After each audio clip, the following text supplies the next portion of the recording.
What would you do if you built a billion-dollar empire from nothing, only to be told you couldn't board a plane because someone in uniform decided you didn't belong? Imagine standing in an airport terminal, boarding pass in hand, watching others walk past you onto the aircraft while you're left behind for reasons that have nothing to do with tickets, documents, or safety. But here's what they didn't know: that one moment of discrimination was about to cost an entire airline everything. Before we jump back in, tell us where you're tuning in from, and if this story touches you, make sure you're subscribed because tomorrow I've saved something extra special for you. Jane Mitchell stood at Gate 14B of Chicago O'Hare International Airport, her carry-on bag rolling smoothly beside her as she approached the boarding area. The morning sun filtered through the massive terminal windows, casting long shadows across the polished floors. At 34, Jane carried herself with the quiet confidence of someone who had learned to navigate rooms where she was often the only person who looked like her. Her navy blazer was perfectly tailored, her natural hair styled in an elegant twist, and her smile was the kind that put investors at ease and made competitors nervous. Today, she was traveling to Seattle for what would be the most important board meeting of her career. Technova Industries, the company she had built from her Columbia dorm room just 12 years earlier, was about to announce a partnership that would revolutionize cloud computing infrastructure across North America. Jane's journey to this moment had been anything but ordinary. Growing up in Detroit, she was raised by her grandmother, Rosa, after her parents died in a car accident when she was 8. Rosa worked double shifts at a local hospital, cleaning floors and emptying trash cans. But she never let Jane forget that education was the key to every door that mattered. "Baby girl," Rosa would say, sitting at their small kitchen table helping Jane with homework, "your mind is your passport to anywhere you want to go. Don't let anybody tell you differently." Those words echoed in Jane's head throughout high school, where she excelled in mathematics and computer science, despite attending an underfunded school where textbooks were outdated and computer labs were more theory than practice. Her guidance counselor, Mrs. Patterson, was the first person outside her family to truly believe in her potential. "Jane, you have something special," Mrs. Patterson had said during a college planning meeting. "MIT, Stanford, Columbia, these schools need students like you. Don't aim too small." The scholarship to Columbia had been life-changing. Jane arrived in New York City with 2 suitcases, a laptop her grandmother had saved months to buy, and a determination that burned so bright it sometimes kept her awake at night. Her roommate was Ashley, a blonde girl from Connecticut whose father owned 3 country clubs. The contrast between their worlds was stark, but Ashley became one of Jane's closest friends and first investor. In her sophomore year, Jane identified a critical gap in data storage solutions for small businesses. While tech giants focused on enterprise-level clients, millions of smaller companies struggled with expensive, inefficient systems. Working 18-hour days in the computer lab, Jane developed an algorithm that could optimize storage and reduce costs by up to 60%. Technova started in her dorm room with Jane writing code until dawn and attending classes during the day. Ashley convinced her father to provide initial funding, and by graduation, Jane had attracted attention from Silicon Valley venture capitalists. The early years were brutal: 18-hour workdays, constant rejections, and the persistent feeling that she had to work twice as hard to be taken half as seriously. But Jane persevered. She hired carefully, building a team that valued innovation over politics. Her first major breakthrough came when a mid-sized retail chain implemented Technova's system and saw their operational costs drop by 40% within 6 months. Word spread quickly through business networks, and suddenly everyone wanted to know about the young woman who was quietly revolutionizing data management. By age 30, Jane had been featured on the cover of Forbes, named to Fortune's 40 Under 40 list, and built Technova into a company valued at over $2 billion. She employed more than 3,000 people across 14 countries, and her technology powered systems that millions of people use daily without even knowing it. Despite her success, Jane never forgot her roots. She established the Rosa Mitchell Foundation, named after her grandmother, which provided technology scholarships to underrepresented students. Every month, she returned to Detroit to mentor young people, showing them that their dreams were valid and achievable. Success isn't just about what you build, Jane often told these students. It's about how many people you bring with you. This morning's flight to Seattle was particularly significant. Technova was announcing a partnership with Cascade Airlines. Ironically, the same airline she was about to board, that would modernize their entire booking and operations system. The deal was worth $800 million over 5 years and would cement Technova's position as the leading provider of aviation technology solutions. Jane had chosen to fly commercial rather than take the company jet because she believed in staying connected to the real world. She'd learned that the best business insights often came from observing how ordinary people interacted with technology in everyday situations. As she waited in the premium boarding line, Jane reviewed her presentation notes on her tablet. The Cascade Airlines executives were expecting her at 2 p.m. Pacific, time for a final review before the public announcement the following morning. The stock market was already buzzing with rumors about the partnership, and Cascade's shares had risen 12% in the past week based on speculation alone. Behind her in line stood Marcus, a pharmaceutical sales representative heading to Portland for a conference, and Dr. Sarah Chun, a surgeon flying to Seattle for an emergency consultation.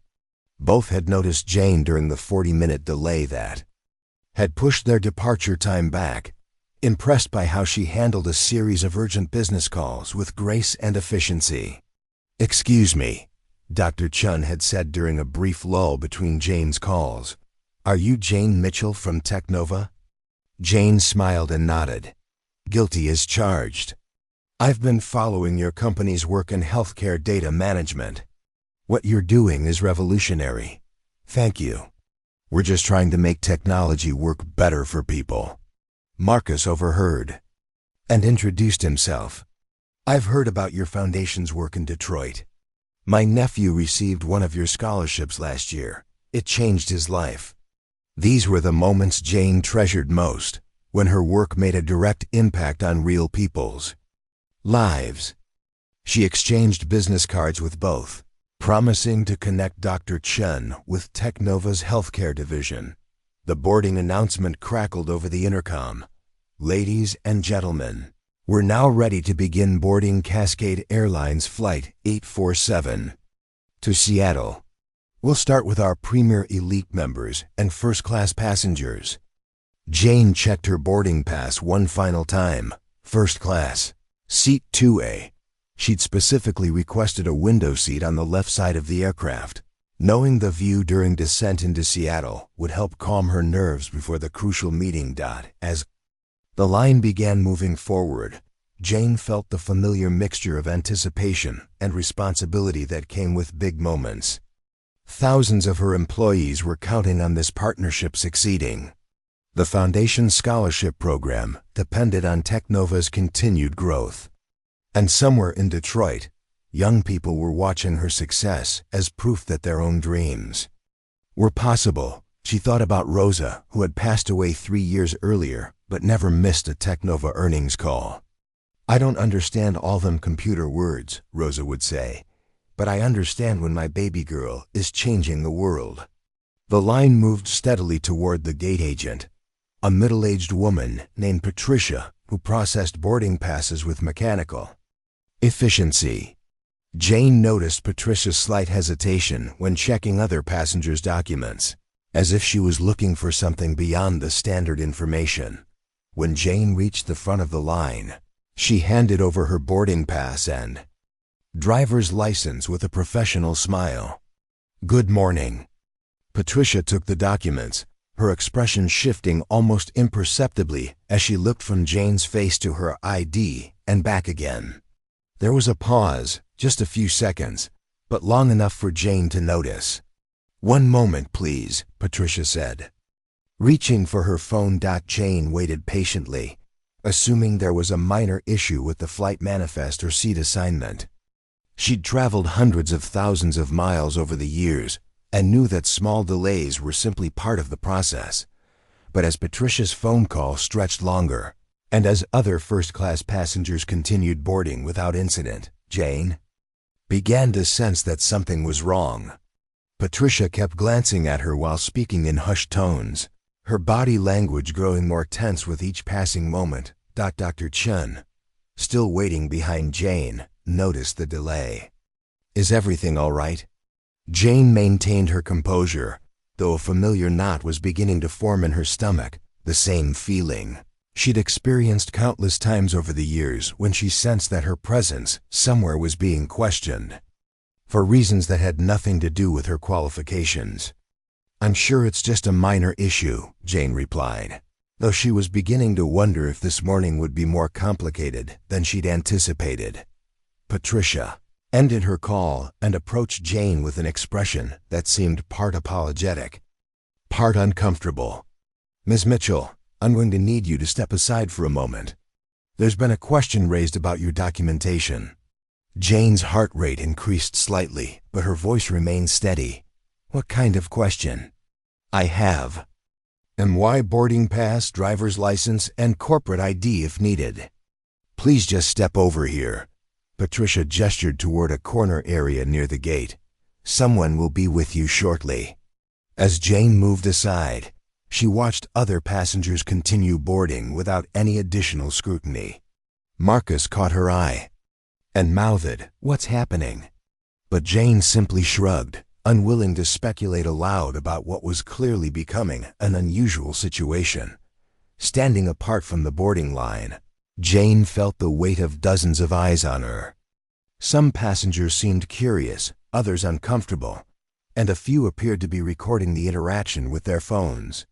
She recognized the familiar position she'd found herself in too many times before, being singled out in spaces where her presence was somehow deemed questionable. Preparing and narrating this story took us a lot of time, so if you are enjoying it, subscribe to our channel. It means a lot to us. Now back to the story. But this time was different.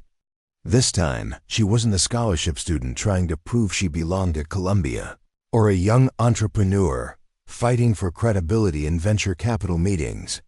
This time, she was Jane Mitchell, CEO of a $2 billion company, heading to a meeting that would benefit the very airline that was now treating her as a potential threat.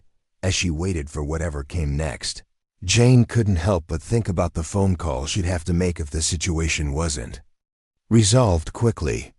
Her assistant had strict instructions. If Jane encountered any significant delays, she was to be notified immediately so that backup plans could be activated, but Jane hoped it wouldn't come to that. She hoped that whatever confusion had arisen would be cleared up quickly and professionally, allowing her to board the flight and arrive in Seattle on time for the most important meeting of her career.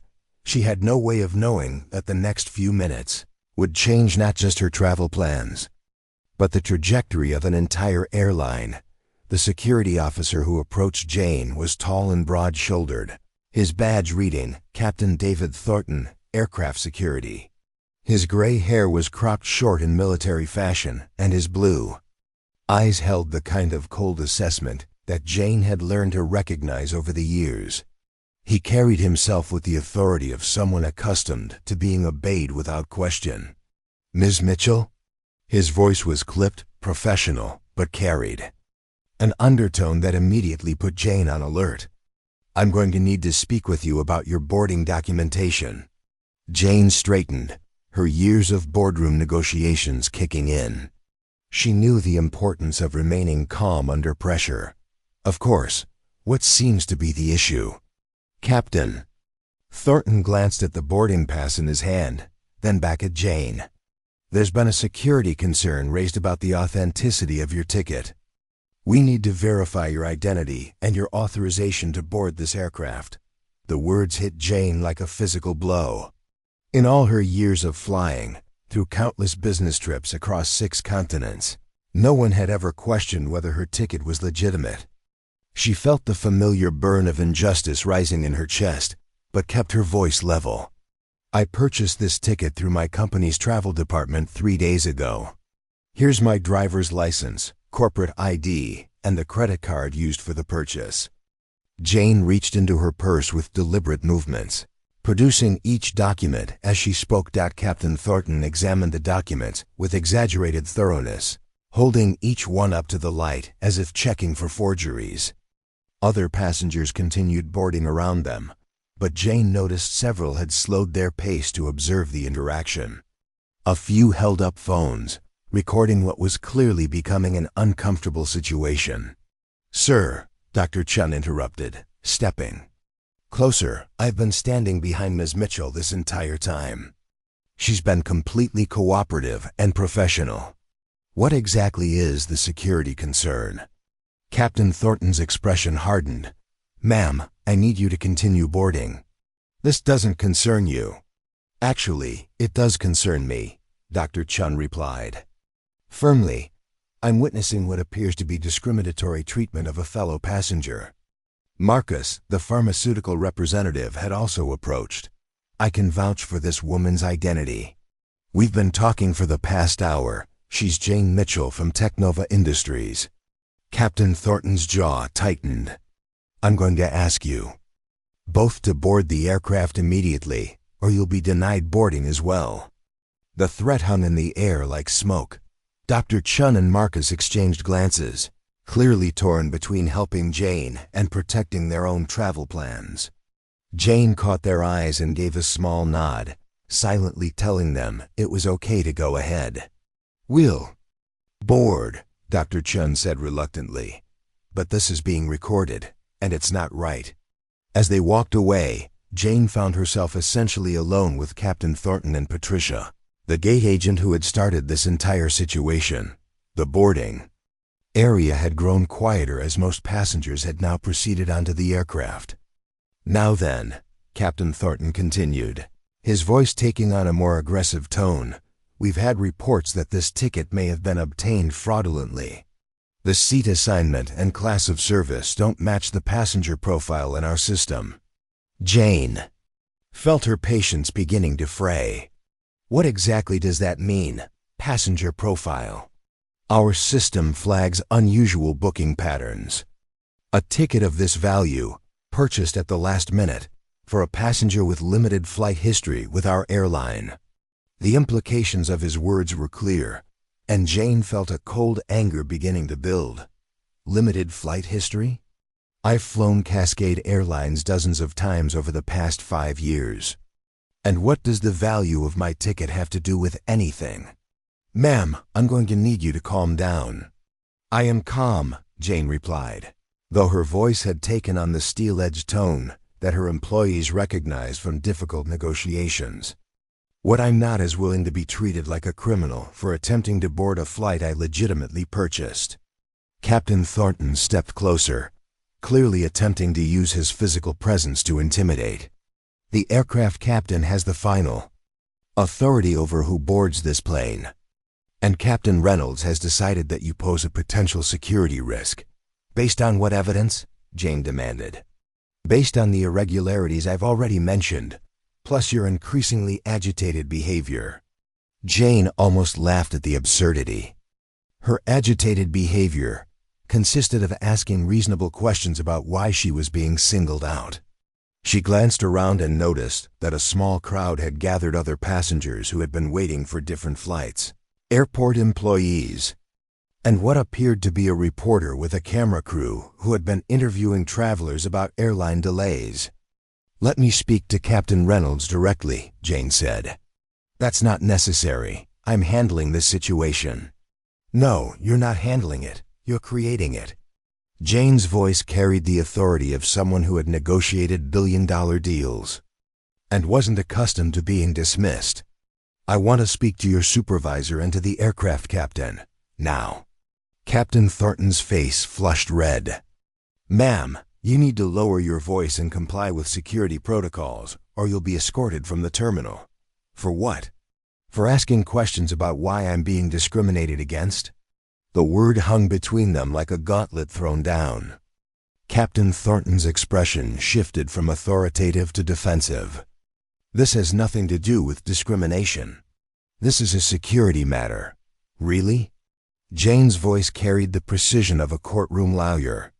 Because I've been sitting in this terminal for over an hour, and I've watched dozens of passengers board this flight without having their tickets questioned, their identities verified multiple times, or their passenger profiles scrutinized.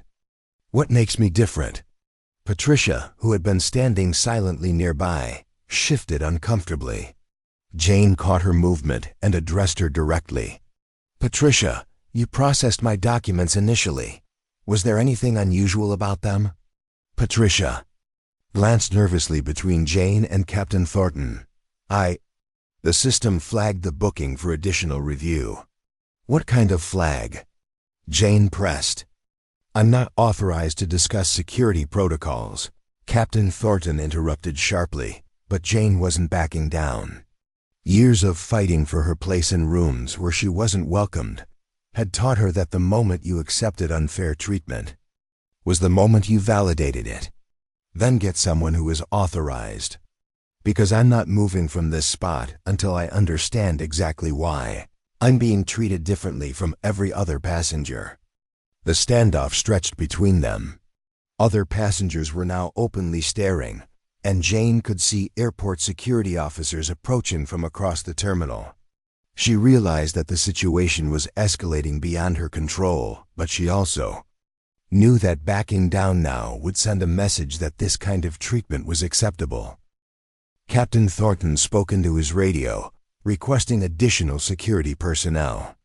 Jane heard him mention uncooperative passenger and potential removal, and she felt the familiar spike of adrenaline that came with high-stakes confrontations.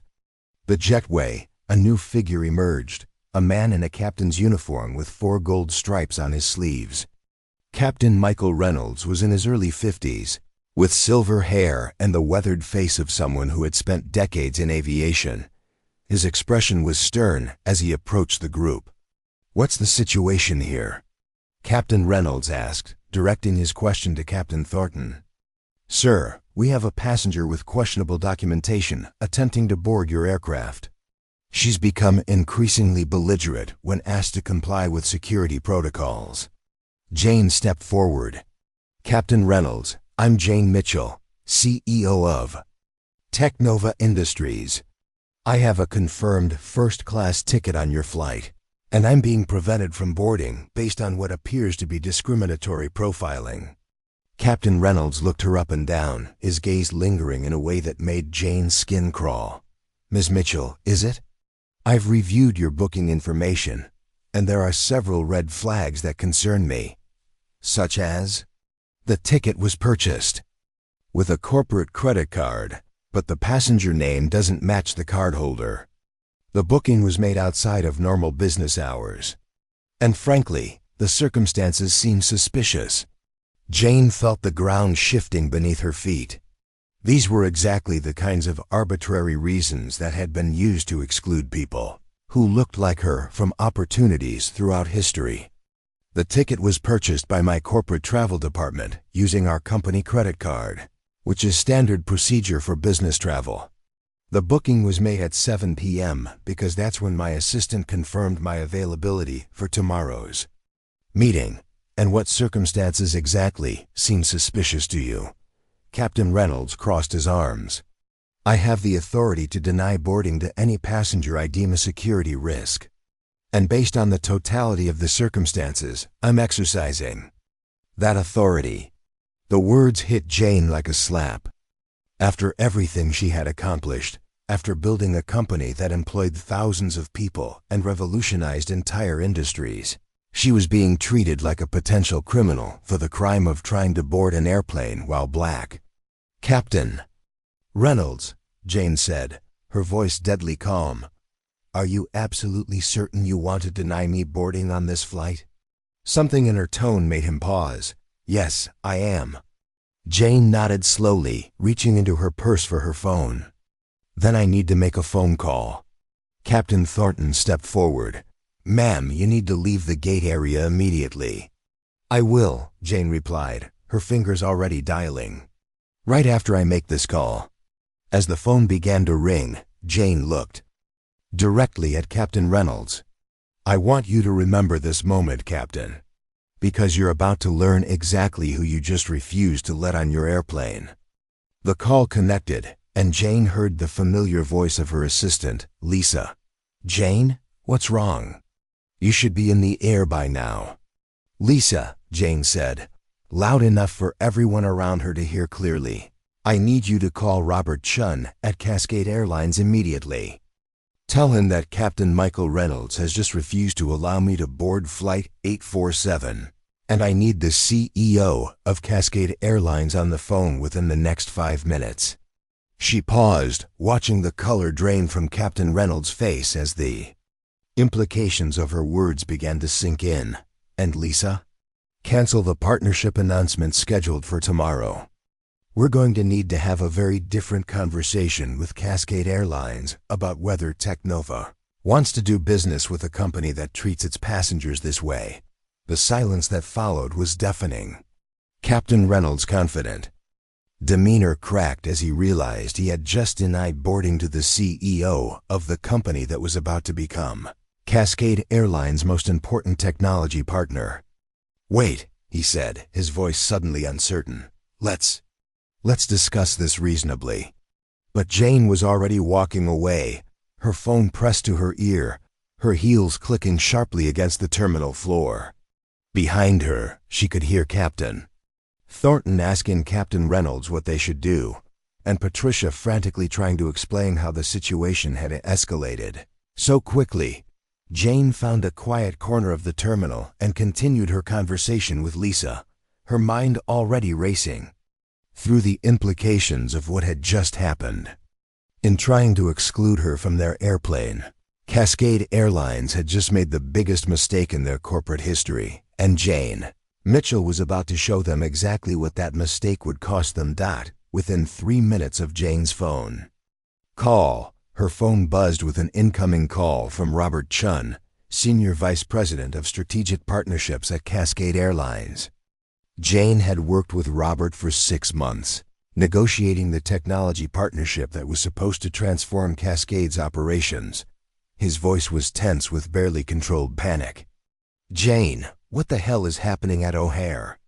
I just got a call from your assistant saying our flight crew denied you boarding. Jane walked further into the quiet corner of the terminal, watching from a distance as Captain Reynolds and Captain Thornton huddled in heated discussion near the gate. Several airport security officers had arrived and were clearly confused about whether there was actually a security threat or just a misunderstanding. Robert, your Captain Reynolds just told me I'm a security risk and denied me boarding on Flight 847, apparently. My corporate credit card booking and my appearance don't match their passenger profile expectations. The silence on the other end of the phone stretched for several seconds. Robert Chun had been in corporate aviation for 15 years and understood exactly what Jane was implying. Jane, I need you to stay exactly where you are. Don't leave the terminal. I'm calling CEO Jonathan Hayes right now, and I'm getting someone from corporate security down to O'Hare immediately. This is ... This is a disaster. It's about to become a much bigger disaster, Robert. I've already instructed my team to cancel tomorrow's announcement. Technova isn't going to partner with an airline that treats passengers this way. Jane could hear Robert's sharp intake of breath. The partnership deal represented nearly $800 million in revenue for Cascade Airlines over 5 years, plus the technology upgrades that would save them an estimated $200 million in operational costs. Losing the deal would be catastrophic for the airline's quarterly projections and stock price. Jane, please, give us a chance to fix this. Whatever happens, we'll make it right. Robert, this isn't about making it right for me personally. This is about the fact that your airline apparently has policies and procedures that allow crew members To deny boarding to passengers based on racial profiling. That's not something you fix with an apology. As Jane spoke, she noticed a commotion at the gate.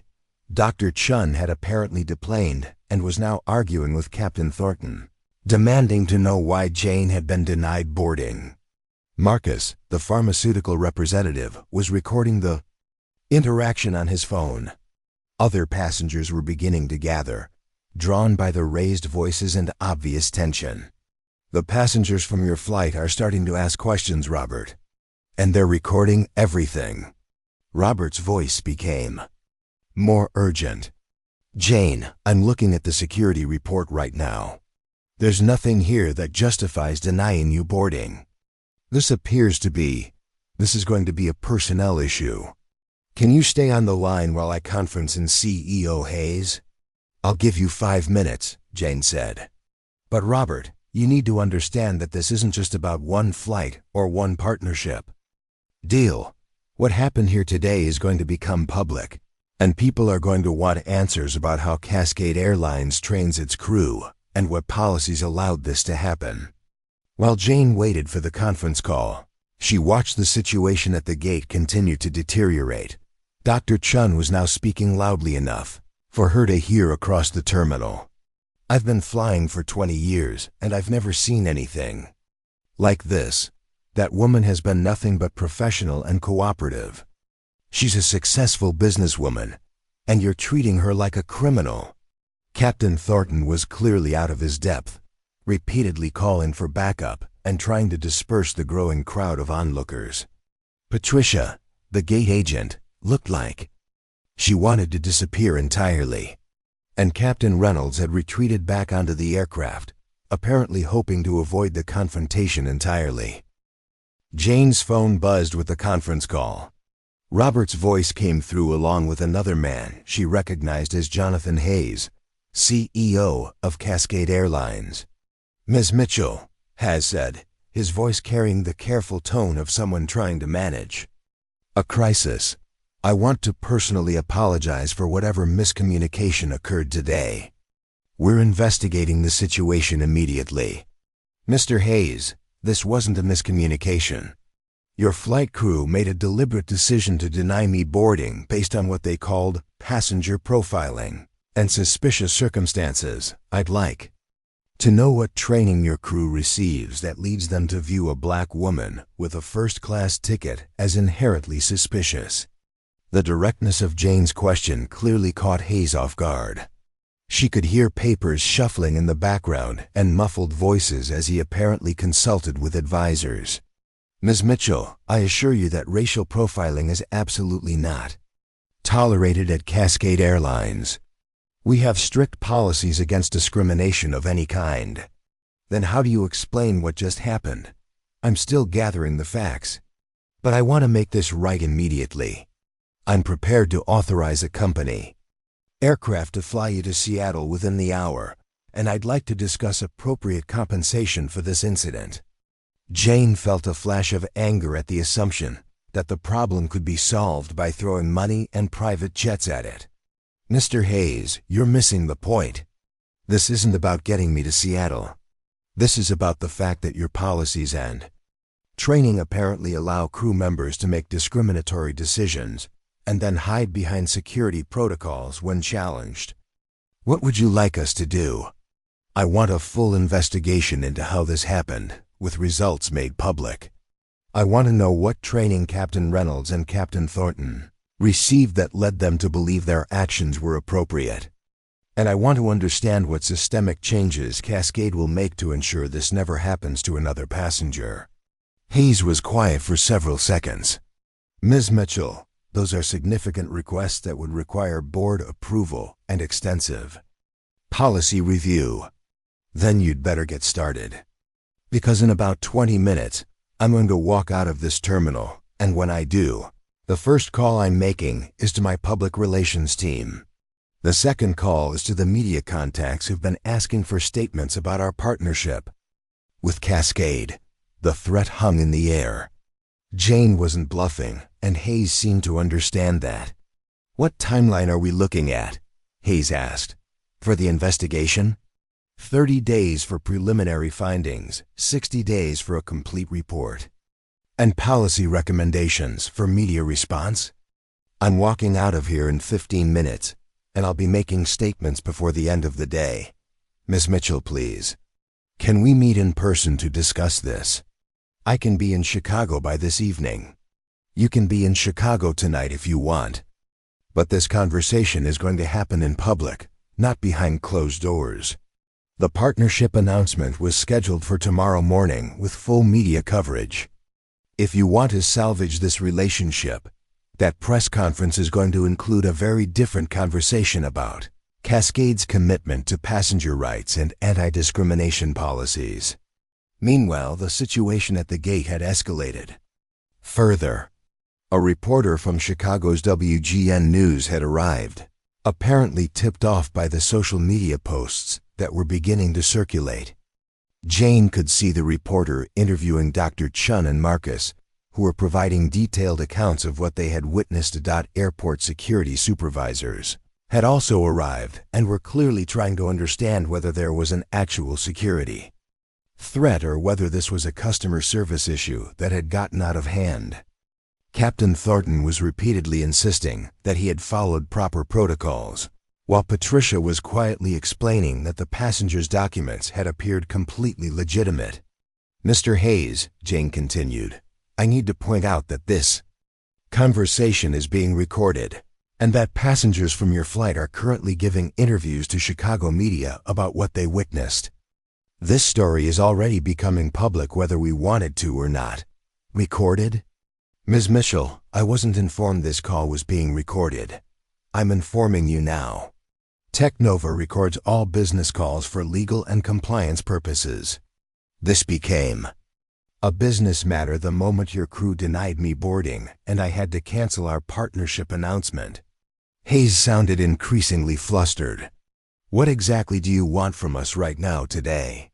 Right now, I want Captain Reynolds and Captain Thornton suspended pending investigation. I want a public statement from Cascade acknowledging that the incident occurred and that it was inappropriate. And I want your commitment that this investigation will be conducted by an independent third party, not internal corporate security. Those are very specific demands. Mr. Hayes, I've been dealing with corporate discrimination for 15 years. I know exactly what real accountability looks like versus what public relations theater looks like. Which one are you offering? Before Hayes could respond, Jane noticed that Captain Reynolds had emerged from the aircraft and was walking rapidly toward the terminal exit, clearly trying to avoid the media attention. Dr. Chun spotted him and called out loudly enough for the reporter to hear. That's him. That's Captain Reynolds, the pilot who refused to let her board. The reporter and camera crew immediately shifted their attention toward Reynolds, who quickened his pace toward the exit. The confrontation was becoming a spectacle, with passengers pulling out phones to record and airport employees gathering to watch. Mr. Hayes, your Captain Reynolds is currently fleeing from reporters, while passengers from his flight are giving interviews about discrimination. How long do you think it's going to take for this to reach national news? His voice took on a note of resignation. What do you need from us in the next hour? I need Captain Reynolds and Captain Thornton removed from duty immediately. I need a statement from Cascade acknowledging that an incident occurred and that you're investigating. And I need your personal commitment that you'll meet with me tomorrow to discuss systematic changes, not just damage control. And if we do that, you'll consider proceeding with the partnership? Jane paused, watching as the reporter managed to catch Captain Reynolds near the security checkpoint. She could see Reynolds attempting to push past the camera crew while refusing to answer questions. Mr. Hayes, 12 hours ago, Technova was excited to announce a partnership that would revolutionize airline technology. Right now, I'm watching your employees flee from accountability while passengers who witness discrimination are forced to become whistleblowers. The partnership is the least of your problems. What do you mean?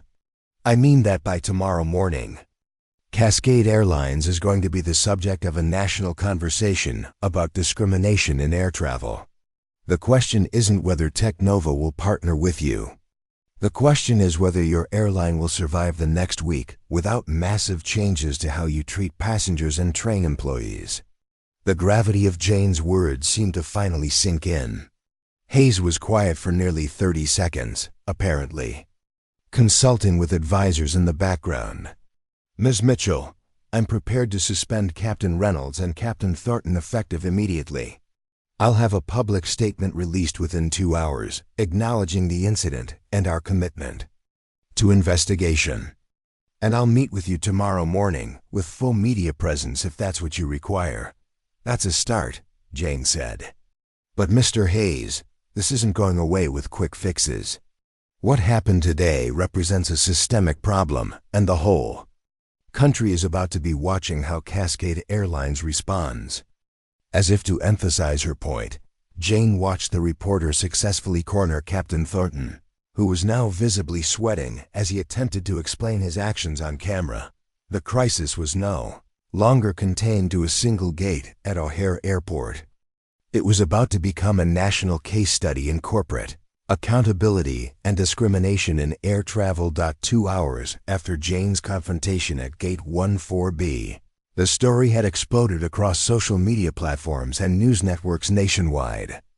The hashtag Cascade Discrimination was trending on Twitter, with thousands of users sharing their own experiences of airline discrimination. The stock market had taken notice too. Cascade Airlines' share price had dropped 8% in afternoon, trading as investors reacted to news reports and social media coverage. Jane sat in the VIP lounge at O'Hare, her laptop open as she monitored the rapidly evolving situation. Her phone hadn't stopped ringing. Reporters, civil rights organizations, business partners, and even competitors were all seeking statements or offering support. But the call that changed everything came at 3:47 p.m. from an unexpected source. Ms. Mitchell, this is Senator Angela Davis from the Senate Commerce Committee. I've been following the news reports about your experience with Cascade Airlines, and I believe this incident raises serious questions about discrimination in commercial aviation that require federal investigation. Jane straightened in her chair. Senator Davis was known as a fierce advocate for civil rights and had recently led hearings on discrimination in the technology sector. Her involvement elevated the situation from a customer service dispute to a potential federal case. Senator Davis, I appreciate your call. What I experienced today isn't isolated. It's part of a pattern of discriminatory treatment that passengers of color face regularly in air travel. That's exactly why I'm calling. My office has been collecting testimonies from passengers who've experienced similar treatment, and we've been looking for a case that could serve as a catalyst for broader investigation. Your situation, with the documentation, witnesses, and video evidence, could be that catalyst. Meanwhile, inside Cascade Airlines corporate headquarters in Dallas, CEO Jonathan Hayes was conducting an emergency board meeting via video conference. The company's stock price continued to fall, and social media sentiment analysis showed overwhelmingly negative public reaction. Legal counsel was warning about potential lawsuits, while public relations advisors were scrambling to develop damage control strategies. How did this situation escalate so quickly? Demanded board member Victoria Sterling, her voice sharp with frustration. 6 hours ago, we were celebrating our biggest technology partnership. Now we're facing a potential federal investigation and massive stock losses. Hayes rubbed his temples, feeling the weight of the crisis. The incident appears to have been handled poorly by ground crew. Captain Reynolds and Captain Thornton are being suspended pending investigation, but the damage is already done. What's our exposure here? Asked Chief Legal Counsel Martin Webb. Potentially massive, replied Head of Risk Management Sandra Torres. If this becomes a pattern discrimination case, we could be looking at federal sanctions, mandatory compliance, oversight, and civil lawsuits from hundreds of passengers. The financial impact could reach hundreds of millions. Back at O'Hare, the media presence had grown substantially. CNN, Fox News, MSNBC, and major network affiliates all had crews on. Location: the airport had designated a special area for media interviews, and passengers from Flight 847 were sharing their accounts of what they witnessed. Dr. Chun had become an unofficial spokesperson for the passengers, her medical credentials lending authority to her statements. "I've traveled extensively for medical conferences, and I've never seen anything like what happened to Miss Mitchell. She was professional, courteous, and completely compliant with all requests. The only explanation for her treatment is racial discrimination." Marcus was providing a business perspective to reporters. Jane Mitchell is one of the most respected CEOs in technology. For Cascade Airlines to treat her as a security threat, while she's literally on her way to announce a partnership with them, shows a level of institutional bias that should concern every traveler. But it was a video recorded by passenger Jennifer Walsh that became the most damaging evidence. Jennifer, a social media manager from Portland, had been live streaming her travel experience when the confrontation began. Her 47-minute video captured the entire incident, including clear audio of Captain Reynolds stating that Jane's circumstances seemed suspicious and his refusal to explain what made them suspicious. The video had been shared over 200,000 times and was being analyzed frame by news organizations. Legal experts appearing on cable news were calling it a textbook case of discriminatory treatment, with some comparing it to the civil rights confrontations of the 1960s. Jane's phone rang again. This time it was David Kim, her head of public relations. "Jane, this has become the biggest story in business news today. We're getting interview requests from every major network, and advocacy organizations are asking if they can use your case to push for broader airline industry reforms. What's your recommendation, David? Honestly, you have the opportunity to drive real change here. The public attention, the documented evidence, the business context, everything aligns for maximum impact. But you need to be prepared for this, to become much bigger than just your personal experience." Jane looked out the window at the media trucks lining the airport access road. She thought about Rosa, her grandmother, who had lived through the era when black passengers were routinely denied service or forced into segregated sections of buses and trains. Rosa had always said that change came when people with platforms used them courageously. "Schedule the interviews, David. But I want to be clear about something. This isn't about getting personal compensation, or even about the Technova partnership. This is about systematic change in how airlines treat passengers." At 4:30 p.m., Cascade Airlines released their official statement. Cascade Airlines is committed to providing respectful service to all passengers regardless of race, ethnicity, or background. "We are investigating today's incident involving Ms. Jane Mitchell and have suspended the employees involved pending the completion of our review. We apologize for any inconvenience Ms. Mitchell experienced and are committed to ensuring such incidents do not occur in the future." The statement was immediately criticized as inadequate by civil rights groups and legal experts. NAACP President Marcus Johnson released a response within an hour. Cascade's statement reads like corporate boilerplate designed to minimize responsibility rather than acknowledge the serious civil rights violation that occurred. Inconvenience does not adequately describe racial discrimination. The Congressional Black Caucus announced they would be requesting a formal Department of Transportation investigation into Cascade's policies and training procedures. Representative James Williams, chair of the caucus, stated, "When a successful black businesswoman can be denied boarding on an airplane in 2024 based on passenger profiling, we have a systemic problem that requires federal oversight." Jane's first television interview was scheduled for 6 p.m. with CNN's Anderson Cooper. As she prepared, she reflected on how the day had unfolded. 12 hours earlier, she had been excited about announcing a partnership that would advance her company's mission. Now she was about to become the face of a national conversation about discrimination in air travel. Her phone buzzed with a text from Ashley, her former roommate and longtime friend, watching the news. "I'm proud of you for standing up. Rosa would be proud too. Change the world, Jane." At precisely 6 p.m., Jane sat across from Anderson Cooper in CNN's Chicago bureau. The interview would be broadcast live to millions of viewers and would set the tone for how the story would be covered in the days ahead. "Ms. Mitchell," Cooper began, "take us through what happened at O'Hare Airport this morning." Jane spoke clearly and calmly, recounting the events without embellishment or emotional manipulation. She described the questioning of her documents, the implications that her ticket might be fraudulent, and Captain Reynolds' refusal to explain what made her circumstances suspicious. "What did you think when Captain Reynolds denied you boarding?" "I thought about all the times throughout history when Black Americans have been told they don't belong in certain spaces. I thought about my grandmother, who lived through segregation.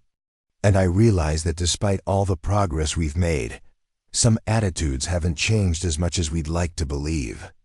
Cascade Airlines says this was a miscommunication, not discrimination. What's your response? Anderson, when you systematically question a black passenger's legitimacy while allowing white passengers to board without scrutiny, when you cite passenger profiling as justification for different treatment, when you refuse to explain what makes someone suspicious, that's not miscommunication. That's discrimination with a corporate policy wrapper around it. Cooper leaned forward. "You've had the power to make this a much bigger story than just a customer service complaint. Why did you choose to go public?" Jane paused, thinking of Rosa's words about education being a passport to anywhere you want to go, and about all the young people who looked to her success as proof that their dreams were achievable. "Because I have a platform that most people who experience this kind of discrimination don't have. I have resources, visibility, and a voice that people will listen to. If I stay quiet about this, I'm essentially saying it's acceptable. And it's not acceptable, not for me, not for anyone. What do you want to see happen as a result of this incident? I want systemic change in how airlines train their employees, how they develop their policies, and how they're held accountable when discrimination occurs.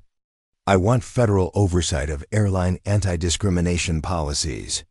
And I want every passenger to be able to travel with dignity, regardless of what they look like or what assumptions crew members might make about them." As the interview concluded, Jane's phone was already buzzing with responses. The interview had been powerful and measured, striking exactly the tone needed to keep the focus on systemic issues rather than personal grievances. But the most significant development came 20 minutes after the interview ended. Jane received a call from Jonathan Hayes, CEO of Cascade Airlines. His voice was strained, and Jane could hear multiple voices in the background.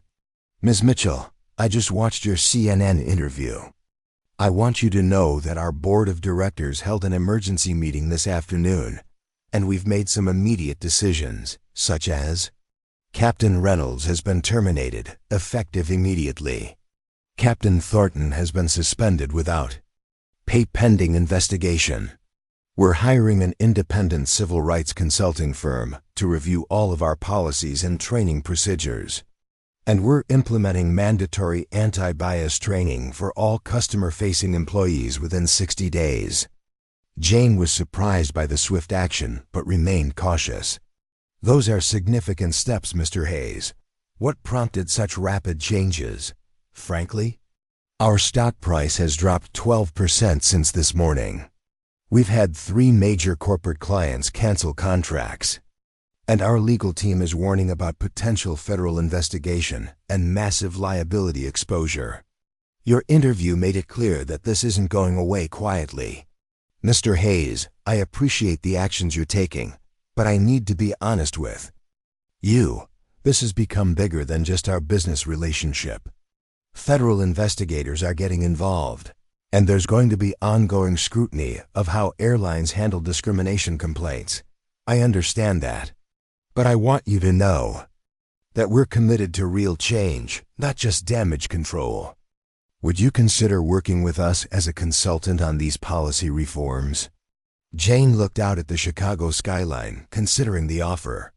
Working with Cascade could provide an opportunity to create meaningful change from within, but it also carried the risk of being seen as accepting compensation in exchange for reducing pressure on the airline.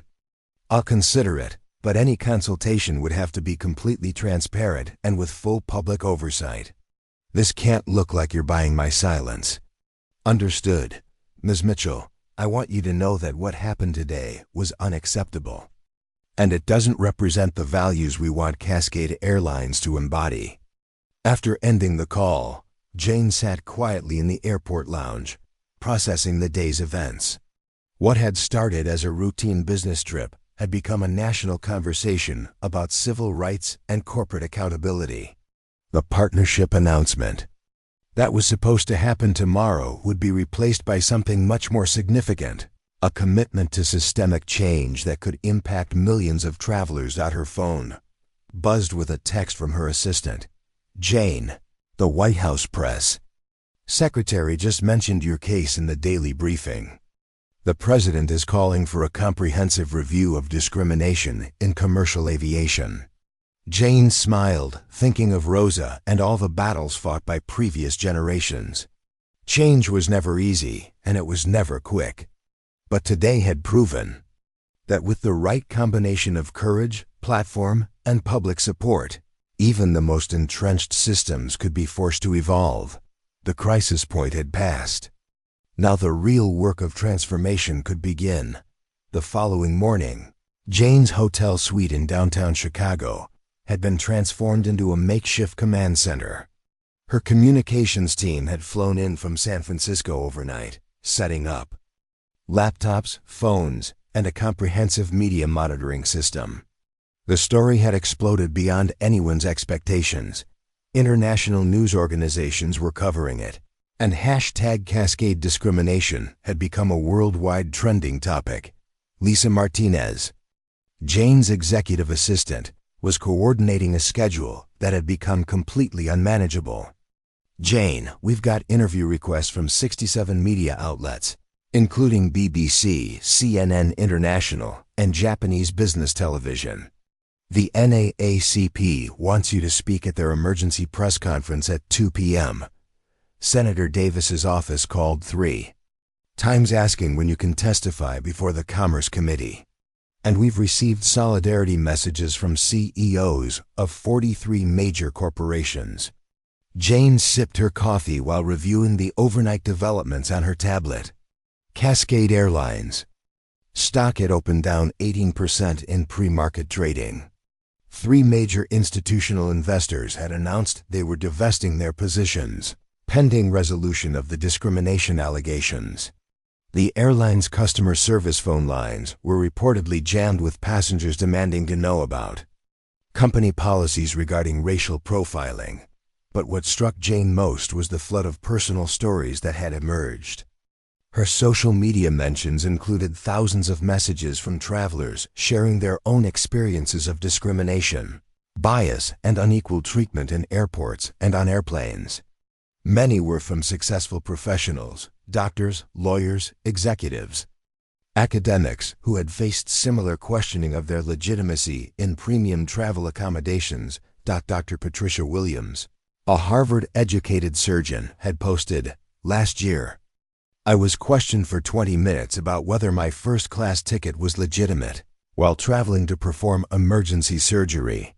The flight attendant couldn't believe a black woman could afford the seat." Hashtag Cascade discrimination, tech entrepreneur. Michael Johnson shared, "I've been asked to show additional identification for business class boarding 7 times in the past 2 years. Never happens to my white colleagues traveling on identical tickets. This is systematic." The personal testimonies were painting a picture of widespread discrimination that went far beyond Jane's individual experience. Civil rights attorneys were reaching out to coordinate potential class action litigation, and federal investigators were reportedly collecting similar cases from multiple airlines. At 9 a.m., Jane participated in a conference call with leaders from major civil rights organizations. NAC President Marcus Johnson was joined by representatives from the Southern Poverty Law Center, the National Urban League, and the ACLU. The tone was energized but strategic. "Jane, your case has created an unprecedented opportunity to address systematic discrimination in commercial aviation," Johnson said.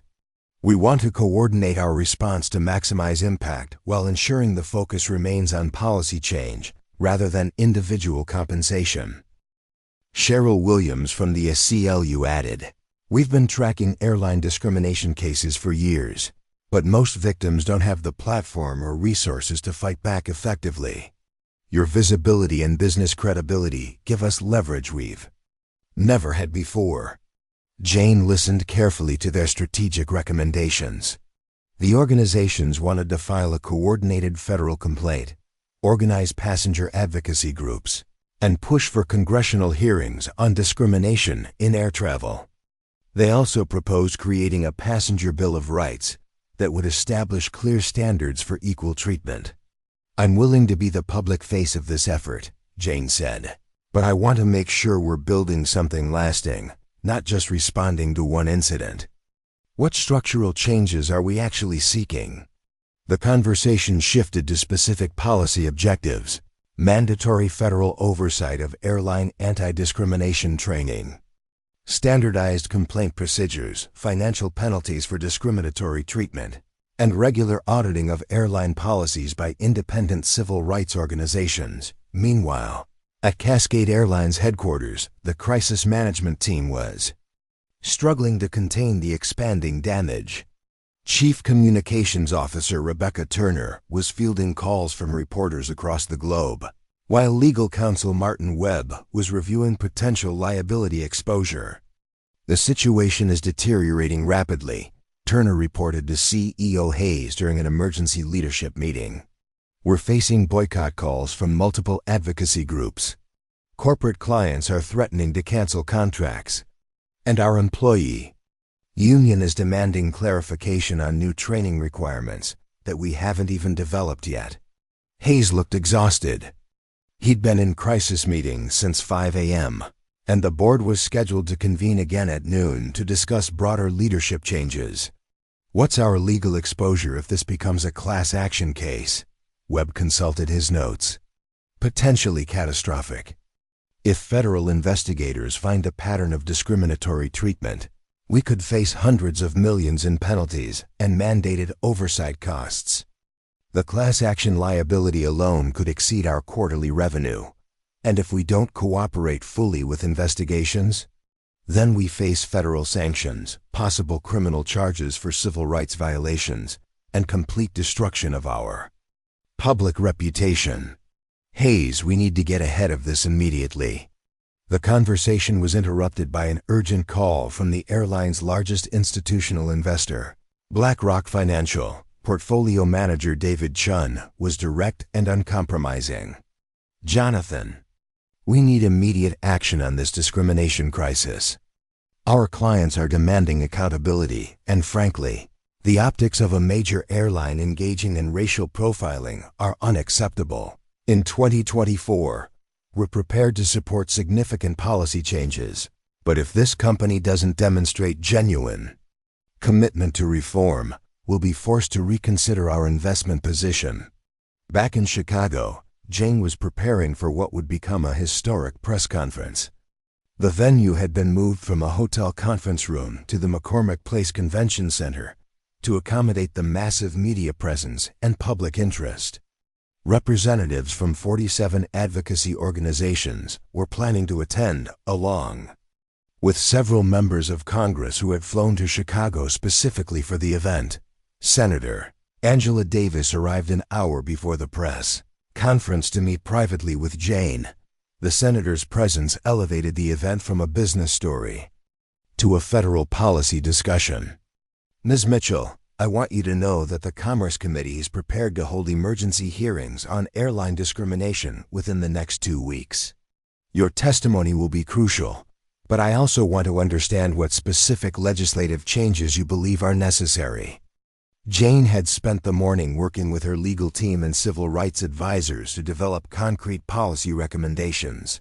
Senator, we need federal standardization of anti-discrimination training for all airline personnel. We need independent oversight of complaint procedures. We need financial penalties significant enough to change corporate behavior. And we need a passenger bill of rights that clearly defines equal treatment standards. Those are substantial changes that will face industry opposition. Senator, the industry has had decades to address these issues voluntarily. What happened to me yesterday happens to travelers of color every day. The only difference is that I have the platform to fight back. Federal intervention is necessary because corporate self-regulation has failed. At 2 p.m., the press conference began with Jane walking to a podium surrounded by civil rights leaders, business executives, and elected officials. The visual was powerful. A successful black woman flanked by advocates for justice, speaking truth to an industry that had marginalized passengers like her for too long. Yesterday, I was denied boarding on a commercial flight based on racial profiling disguised as security protocols. Jane began, her voice carrying across the packed convention center. Today, I stand here not just as someone who experienced discrimination, but as someone with the privilege and platform to demand systematic change. She outlined the specific incidents from the previous day, but quickly shifted focus to the broader pattern of discrimination, revealed by thousands of similar stories shared by other travelers. This isn't about one airline or one incident.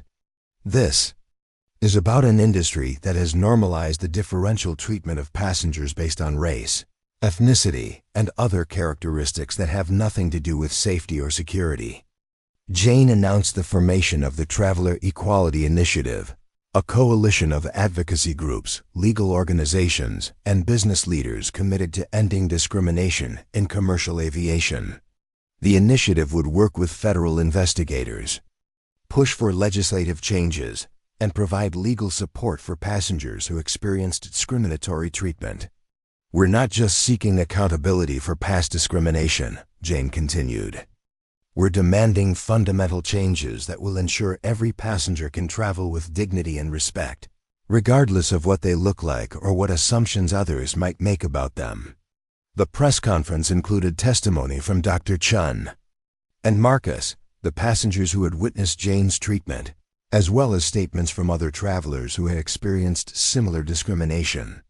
The collective impact was devastating for the airline industry's reputation and compelling for the media coverage. Following the press conference, Jane participated in a series of strategic meetings with congressional staff, Department of Transportation officials, and airline industry representatives who were suddenly eager to discuss voluntary reforms. The rapid shift in industry attitude demonstrated the power of coordinated pressure and public attention. That evening, Jane received a call that would reshape the entire conversation. Transportation Secretary Maria Rodriguez was personally inviting Jane to participate in emergency discussions about federal oversight of airline anti-discrimination policies. Ms. Mitchell, the President has asked me to convene a task force on discrimination in commercial aviation. We want your input on regulatory changes that would address the systematic issues you've highlighted. Secretary Rodriguez, I'm honored by the invitation, but I want to be clear that any task force needs to include voices from affected communities, not just industry representatives and government officials. Absolutely. We're planning to include civil rights advocates, passenger rights groups, and travelers who have experienced discrimination. This needs to be a comprehensive review that addresses root causes, not just surface-level policy adjustments. As Jane ended the call, she reflected on how rapidly the situation had evolved. 24 hours earlier, she had been focused on a technology partnership announcement. Now she was at the center of a national movement for civil rights in air travel, working directly with federal officials to reshape industry policies. Her phone buzzed with a text from Ashley, watching the news coverage. "You're changing history, Jane. Rosa would be so proud." Jane smiled, thinking about her grandmother's belief that education was a passport to anywhere you wanted to go. Rosa had been right, but she probably never imagined that her granddaughter's destination would be leading a national fight for justice in the skies. The mobilization phase was complete. Advocates were organized, federal officials were engaged, media attention was sustained, and corporate pressure was mounting. The real work of transformation was about to begin, with Jane Mitchell positioned at the center of the most significant civil rights advancement in commercial aviation since deregulation. Tomorrow would bring congressional testimony, federal investigations, and the beginning of a process that would reshape how millions of Americans experience air travel. The response had exceeded every expectation, proving that with the right combination of courage, platform, and strategic coordination, even the most entrenched systems could be forced to change. 3 weeks after the incident at O'Hare Airport, Jane Mitchell walked into the Hart Senate office building in Washington, D.C., carrying a briefcase filled with documentation that would reshape American aviation policy. The corridors buzzed with activity as senators, staff members, and media representatives prepared for what was being called the most significant congressional hearing on civil rights and transportation since the Americans with Disabilities Act. The Senate Commerce Committee hearing room was packed beyond capacity.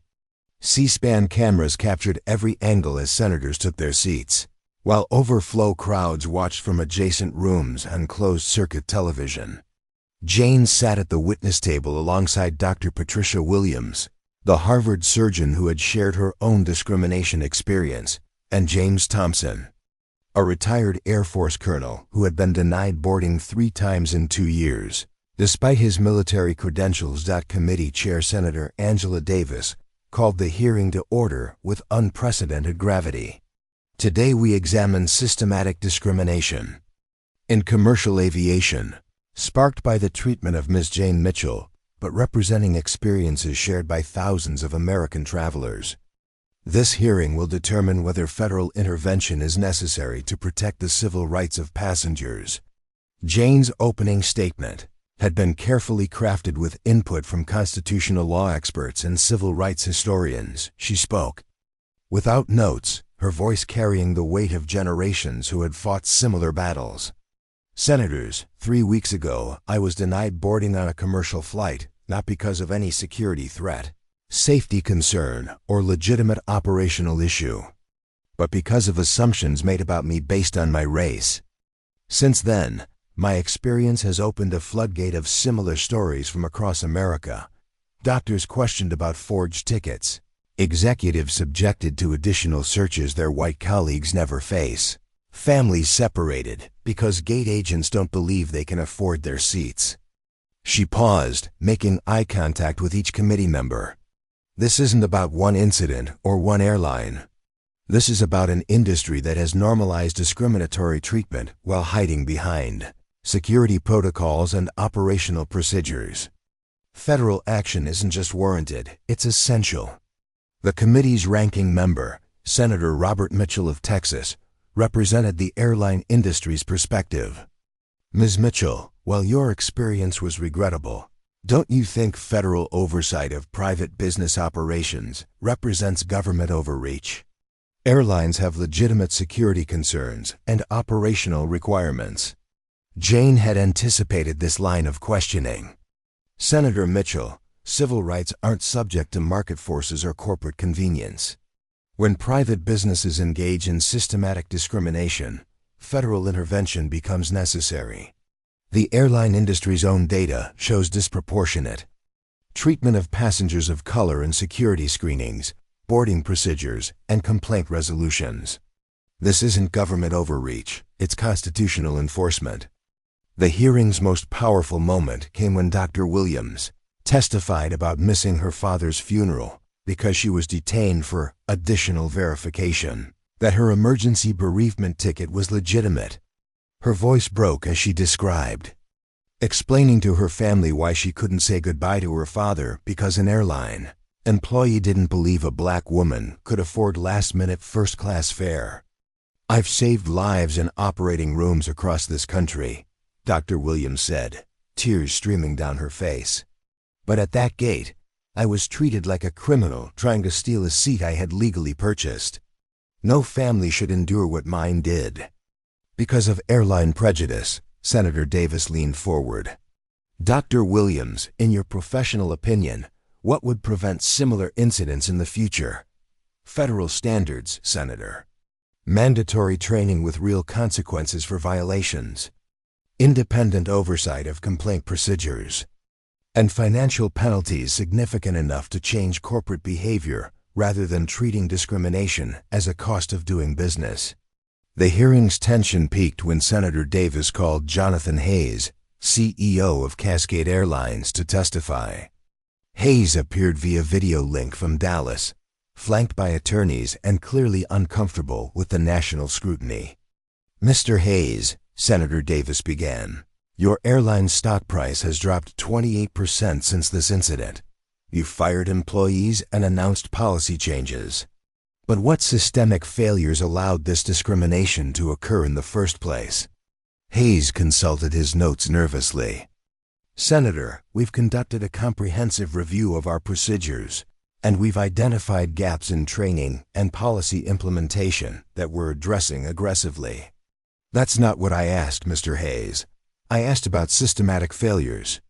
Was Ms. Michaud the first passenger to experience discriminatory treatment by your airline? The question hung in the air. Hayes' attorneys were clearly advising him not to answer directly, but his silence spoke volumes. Jane intervened.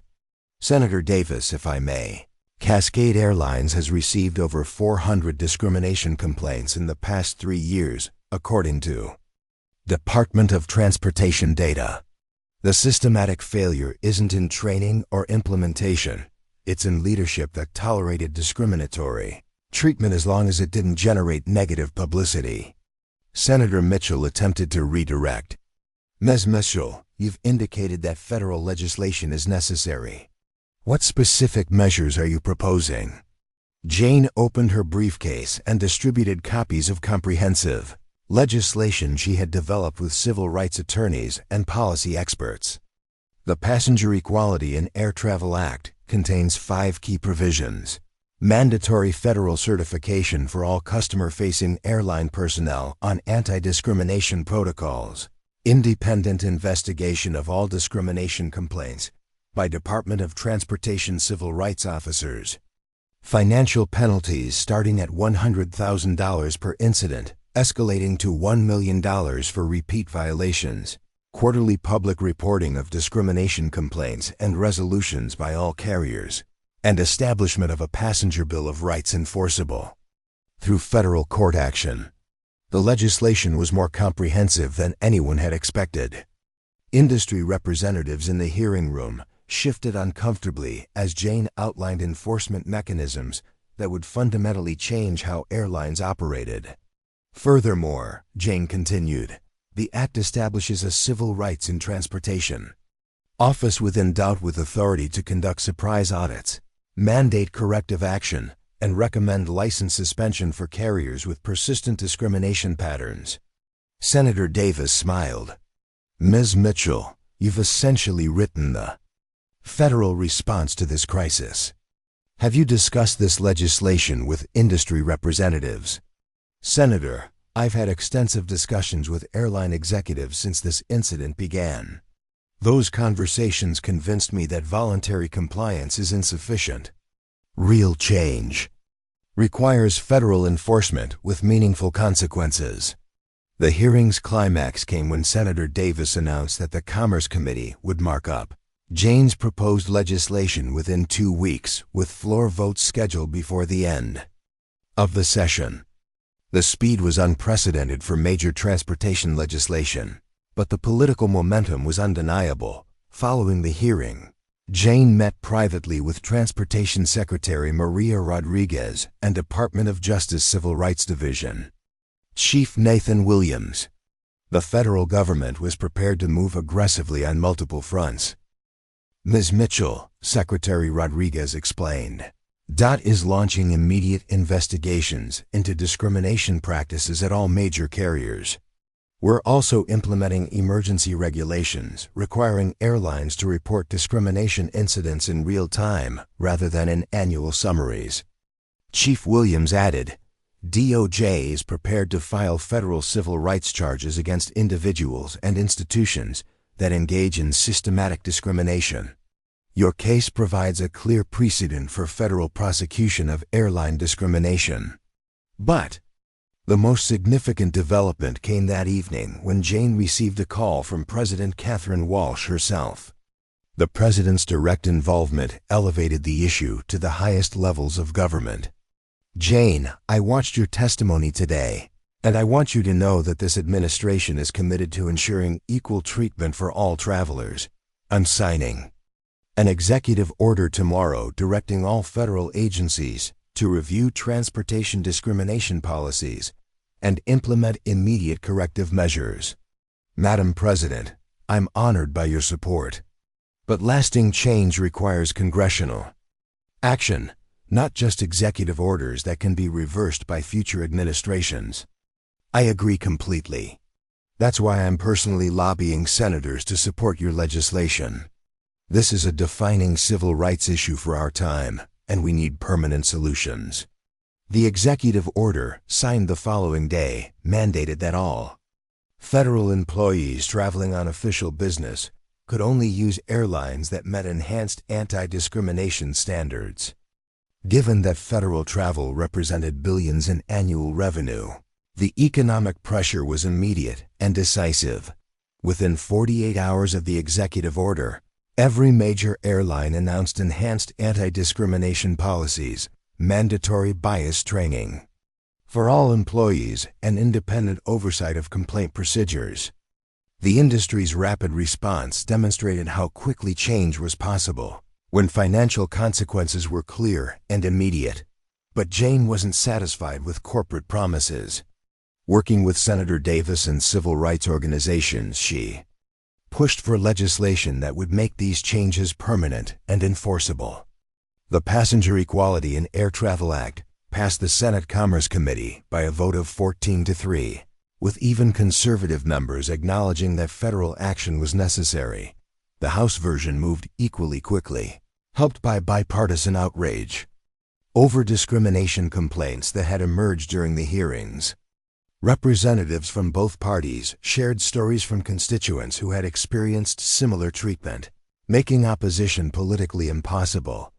On a sunny Thursday morning, 6 weeks after the incident at O'Hare, Jane stood in the Rose Garden as President Walsh signed the Passenger Equality in Air Travel Act into law.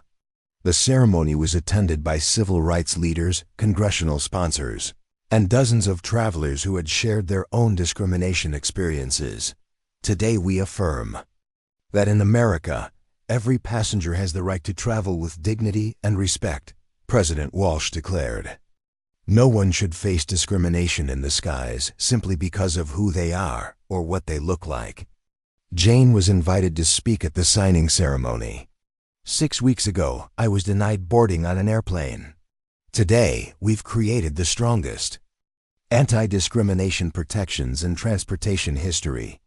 This law ensures that what happened to me will never happen to another American traveler. But perhaps the most meaningful moment came when Dr. Chun and Marcus, the passengers who had witnessed Jane's original treatment, attended the ceremony. Dr. Chun approached Jane after the signing.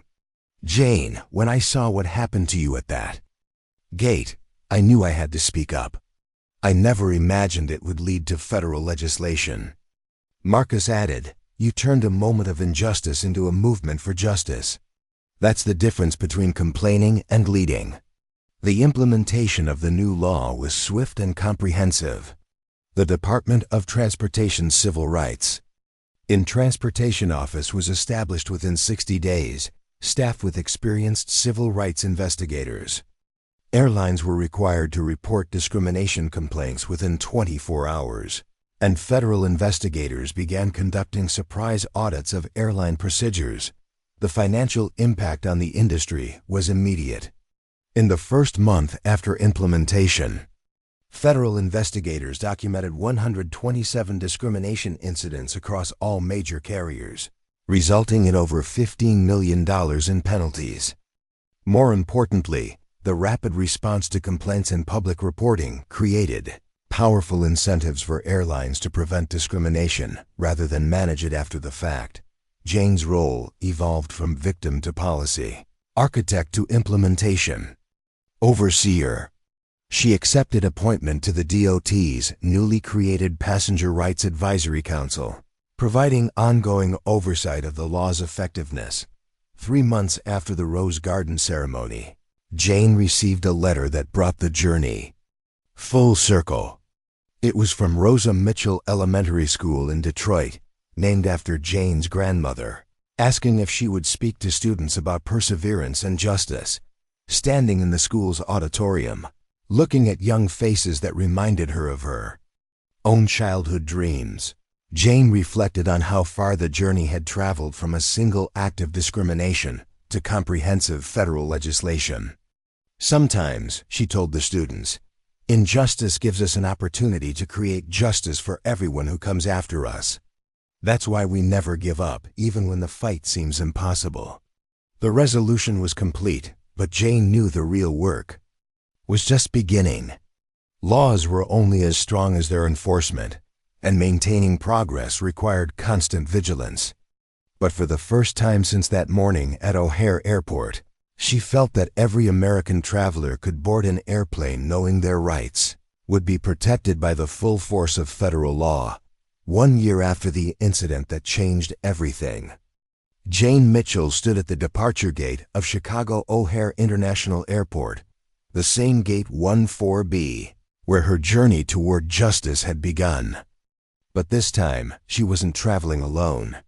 Behind her stood a diverse group of travelers, business executives, students, families, and professionals from every background imaginable, all preparing to board what would be remembered as a historic flight. Today marked the first anniversary of the Passenger Equality in Air Travel Act, and Jane was leading a commemorative flight to Detroit, where the Rosa Mitchell Community Center was being dedicated in her grandmother's honor.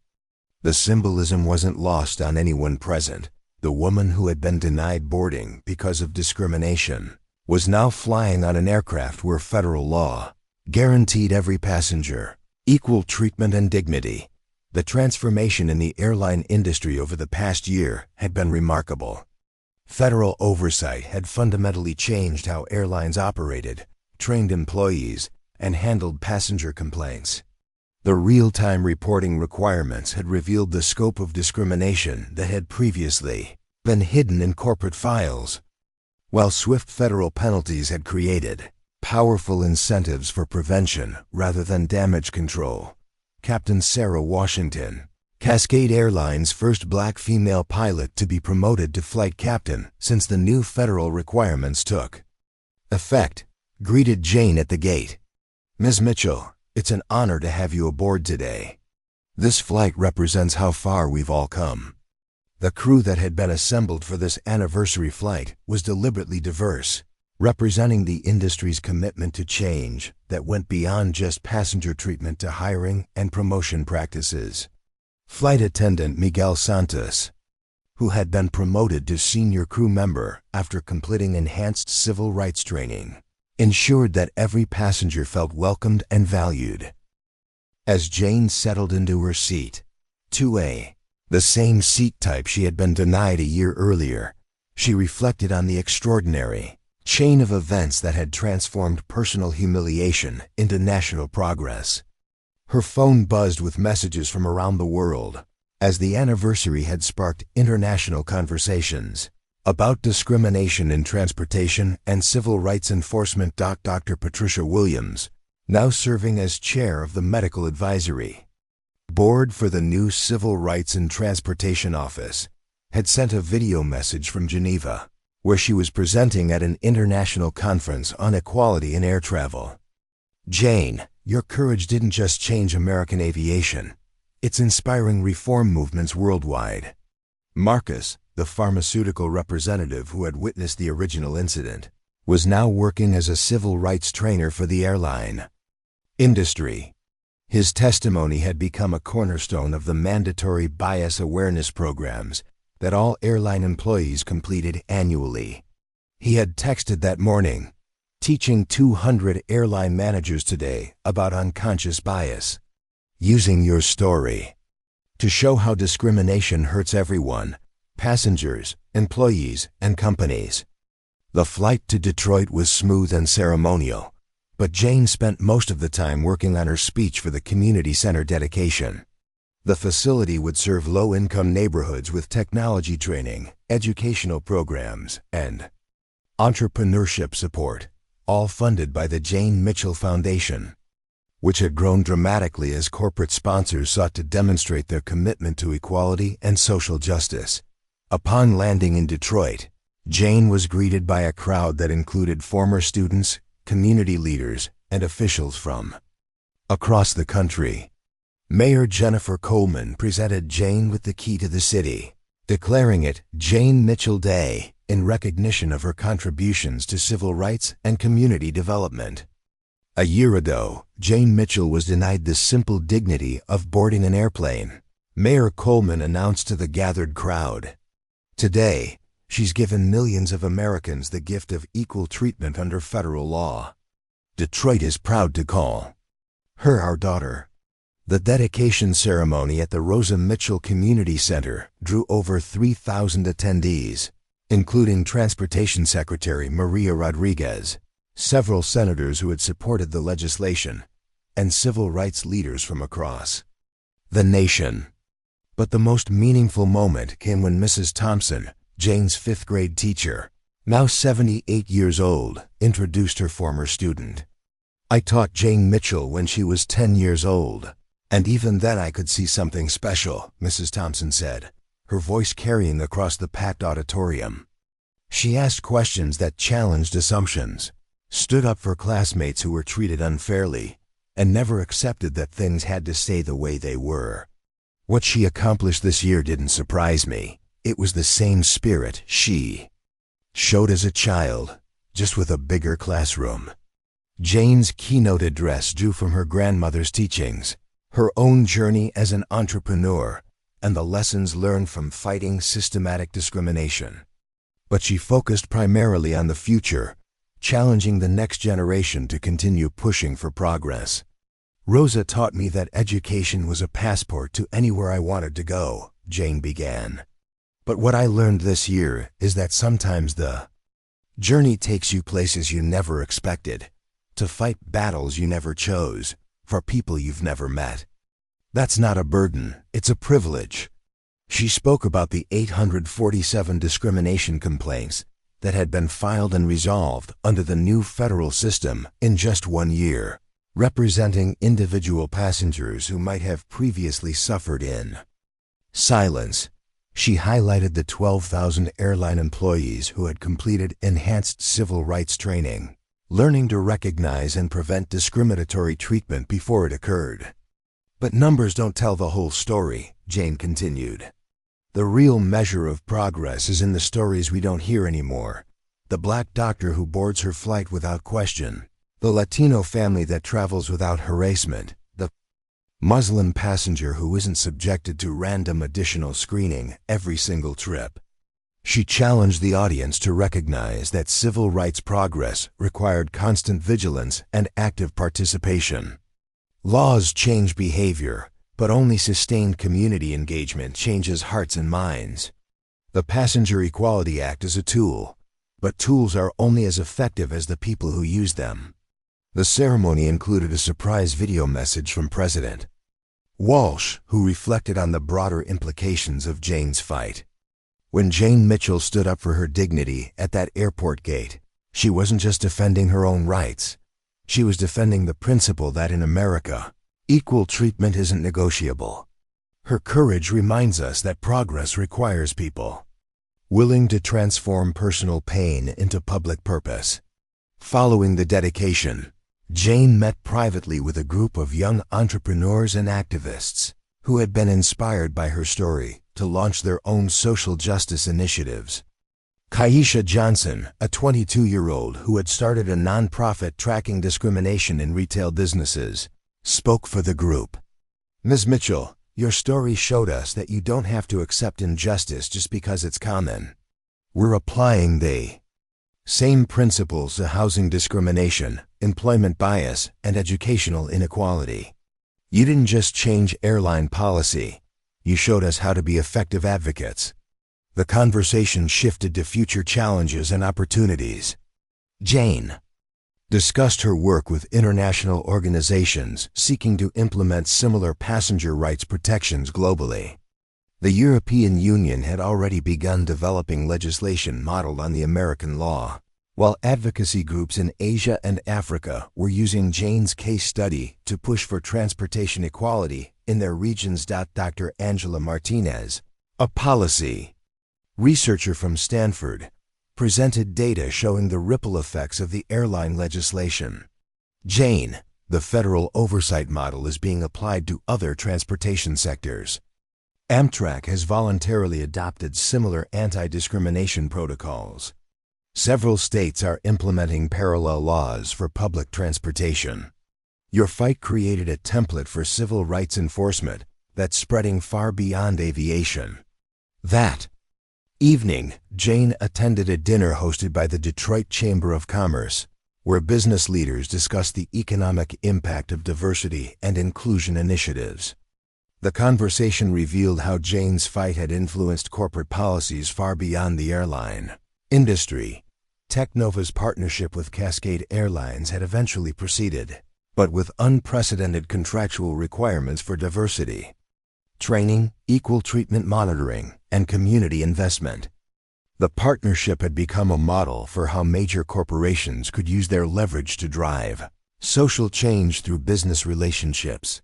Rebecca Foster, CEO of a major automotive supplier, shared how her company had implemented Mitchell standards for vendor relationships.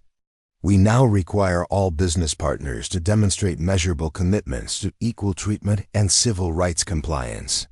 Jane's story showed us that doing business with discriminatory organizations makes U.S. complicit in discrimination. The dinner featured a keynote presentation by Harvard Business School Professor Michael Thompson, whose research tracked the business case for civil rights compliance. The Jane Mitchell incident cost Cascade Airlines an estimated $200 million in stock value, canceled contracts, and regulatory compliance costs. But companies that proactively implemented strong anti-discrimination policies saw increased customer loyalty, improved employee satisfaction, and stronger financial performance. As the evening concluded, Jane reflected on how far the conversation had evolved from a single incident to a comprehensive examination of equality in American business. Her phone displayed dozens of messages from travelers, advocates, and officials sharing updates on discrimination prevention efforts worldwide. The most meaningful message came from Ashley, her former college roommate and first investor. "Jane, watching you turn your worst moment into your greatest contribution reminds me why I believed in you from day one. Rosa would be so proud of the woman you've become and the world you're helping create." Late that night, Jane walked through the quiet corridors of the Rosa Mitchell Community Center, thinking about her grandmother's belief that education could take you anywhere. The walls displayed photos of community members participating in programs funded by the foundation, teenagers learning computer programming, adults completing GED courses, small business owners developing marketing strategies.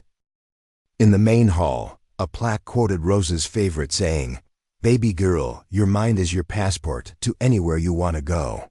Don't let nobody tell you different." Below it, Jane had added her own words, "And when you get there, make sure you open the door for everyone behind you." The next morning, Jane boarded her return flight to San Francisco, again from Gate 14B at O'Hare. The symbolism felt complete, returning to the scene of discrimination as the architect of its prevention. The gate agent, Patricia Hamilton, who had replaced the original Patricia after enhanced training requirements, greeted every passenger with genuine warmth and professionalism. As the plane taxied for takeoff, Jane looked out the window at the Chicago skyline and thought about the journey that had brought her to this moment. What began as a routine business trip had become a defining moment, not just for her personally, but for millions of travelers who would benefit from the changes she had fought to achieve. Her seatmate, Dr. Robert Kim, a Korean-American physician, traveling to a medical conference, struck up a conversation.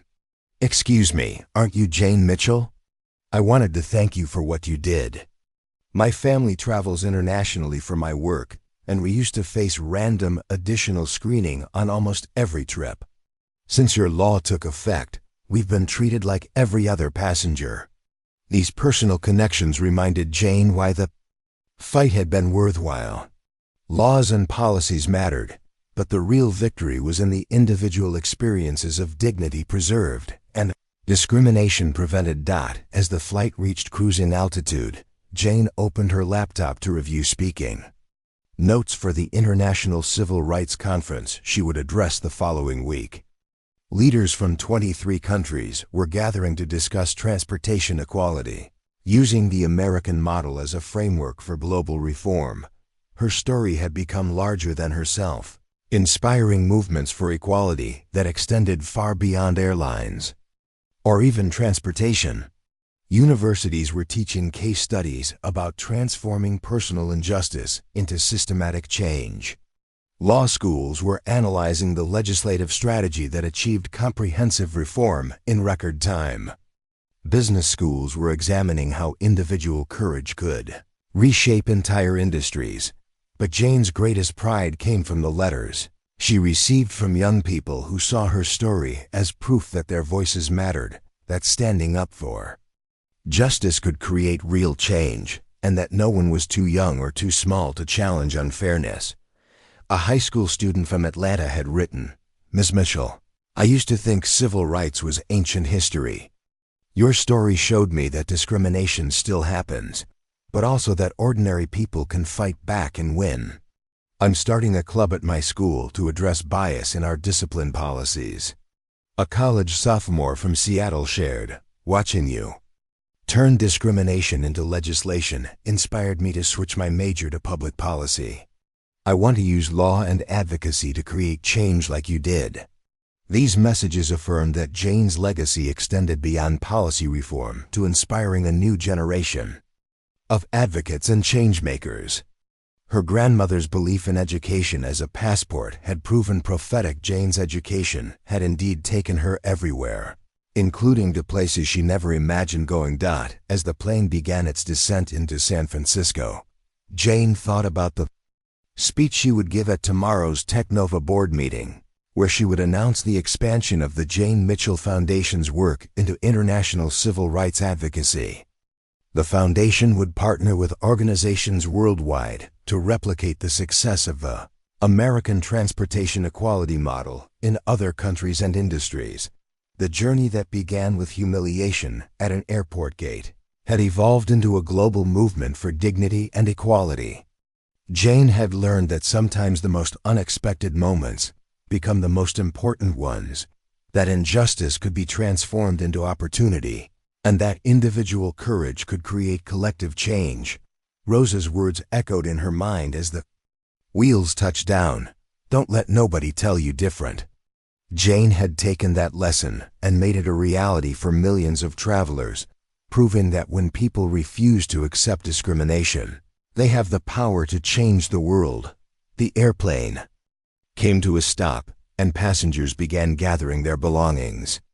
Jane remained seated for a moment, reflecting on how this simple act, boarding an airplane, had become a symbol of dignity, equality, and the power of standing up for what's right. As she walked through the airport terminal, Jane noticed the diverse crowd of travelers moving freely through security, boarding planes, and pursuing their dreams without fear of discrimination. This was the world Rosa had envisioned when she talked about education being a passport to anywhere you wanted to go. Jane Mitchell had indeed gone everywhere, from a segregated childhood in Detroit to the highest levels of business and government. From personal humiliation to national legislation, from individual injustice to collective triumph. And in going everywhere, she had made sure the door stayed open for everyone who followed. The legacy was just beginning. Up next, you've got 2 more standout stories right on your screen. If this one hits the mark, you won't want to pass these up. Just click and check them out. And don't forget to subscribe and turn on the notification bell so you don't miss any upload from us.